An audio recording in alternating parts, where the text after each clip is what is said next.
friend Jen came over, and when she saw that I was working on a new pattern, she asked if she'd ever shared the new method she found for finishing facings. When she told me, it completely blew my mind. I cannot believe I've been sewing this long and I have never heard of this. Today, I'm sharing this super simple technique to help you finish your facings, and better yet, I'm going to be going through it step by step so you can do it too. Hi, I'm Tony, and this is Sew Sew Lounge.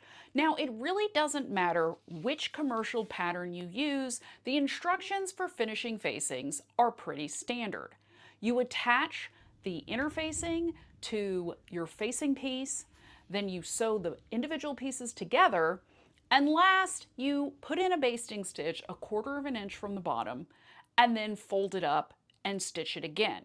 Now you can also simplify the process and serge that bottom edge. After I share this new technique, you're not going to want to do either of these methods ever again. To get started, you want to cut out your facings in your fashion fabric and your interfacing. I'm using this quilting cotton to make a dress, and I'm using lightweight Pellon fusible interfacing. Once you've done that, you want to match your interfacing pieces with your fashion fabric pieces. Now, this is where it gets a little bit different. You want to put the facing right side up, and you want to put the interfacing right side down. So you want the two right sides together, and that means that the pebbly surface of the interfacing with the adhesive is going to be facing up. So that'll be the layer that is the closest to you. Make sure that you have this bottom edge here of your interfacing lined up, and then I'm just going to put in a couple of pins to hold it in place, especially right here in the curve because I don't want it getting out of line. I'm at the sewing machine. I just have my needle threaded. Normally, this is the same color thread I'd use for everything else that I'm going to be sewing with this dress.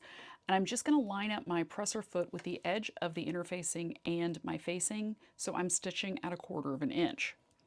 I'll just take this pin out. I'm just going to get started. I'm going to follow this lower edge around, keeping my presser foot lined up so that I know I have a nice even 1/4 inch seam all the way around.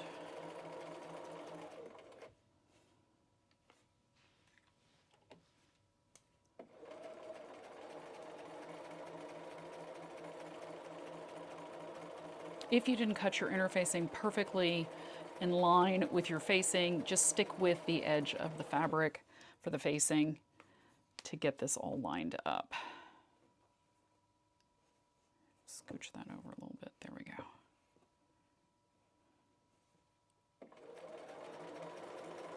Now there's a stitch line 1/4 of an inch from the edge that has attached the facing and interfacing together.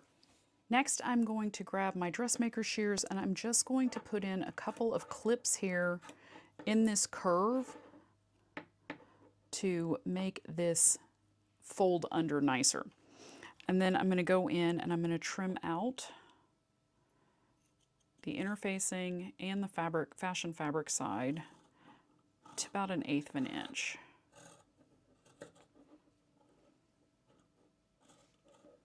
Just be careful you don't get too close to that stitch line because you don't want to accidentally cut through it.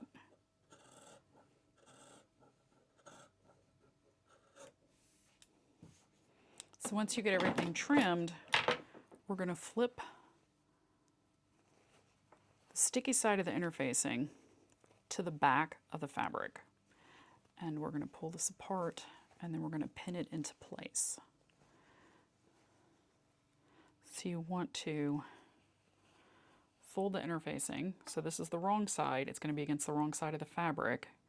We're going to get this folded. I'm going to put a pin on this edge where the fold is. And get everything smoothed out and lined up so that the interfacing is going to match up with the wrong side of the fabric, so all the edges are even.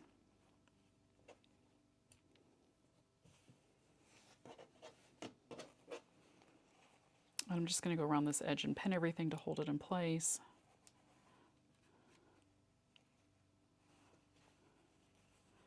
To make sure that once we go to the next step, everything is going to be where it's supposed to be. And you flip that over, see how nice that's going to look.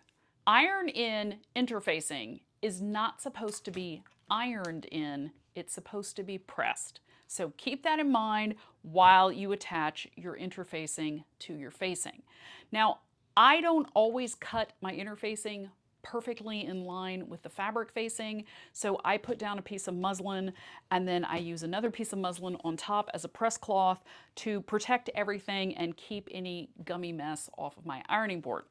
So I have my iron set to cotton. It is on low steam.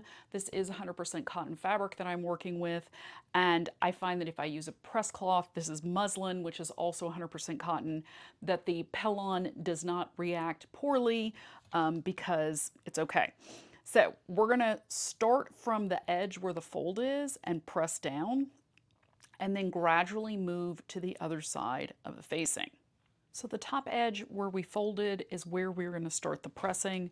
So we're going to start at this end and then move back towards the other edge of the facing. And we're going to start from one end and go back and then slowly go down the fabric so that the interfacing, the fusible interfacing, does not pucker and cause problems. You always want to make sure that your iron is hot enough for the fabric that you're using. I'm using 100% cotton fabric on cotton muslin, which is also 100% cotton. And then I'm using this press cloth on top, which may be a little bit more difficult for you to see, but I'm going to hold it there so you can see, and then you can kind of see the outline underneath of what I'm talking about. So I'm just going to start from this outside edge and slowly move the iron from the top down so that I'm keeping this all heated at the same time, and then I'm going to slowly be working across the top edge and towards this back open edge to get everything pressed into place. If your interfacing is not sticking to your fabric, you've probably not used enough heat or held your iron in place long enough. So try that again, and then once you're finished and you're happy with the way it is, you can flip it over to the other side. I like to do the same pressing process from the right side of the fabric as well, just to make sure everything is nice and smooth and in its place. And this is the finished facing. Look at that beautiful bottom edge. It looks great. My fabric and interfacing are one. I like to go back in and trim out these little edges. I don't always cut the interfacing perfectly, and sometimes it does stretch a little bit once you apply heat.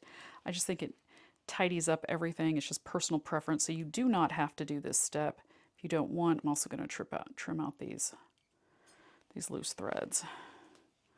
So that's it. Look at that nice, neat finish. So much easier than trying to base this and then fold it and get it all worked in. It looks perfect. I have my other back facing done, and now I just have to go and finish the front facing, get them all sewn together, and then I'll pick up the pattern instructions now that that whole process is done. Now, this may not work with super thick fabrics, and you may want to use your usual method of maybe serging that bottom edge, but this just looks great, and it's so much more professional than the instructions. Try it out and let me know what you think. I've got another great video coming up next. You totally want to check it out, and I'll see you over there.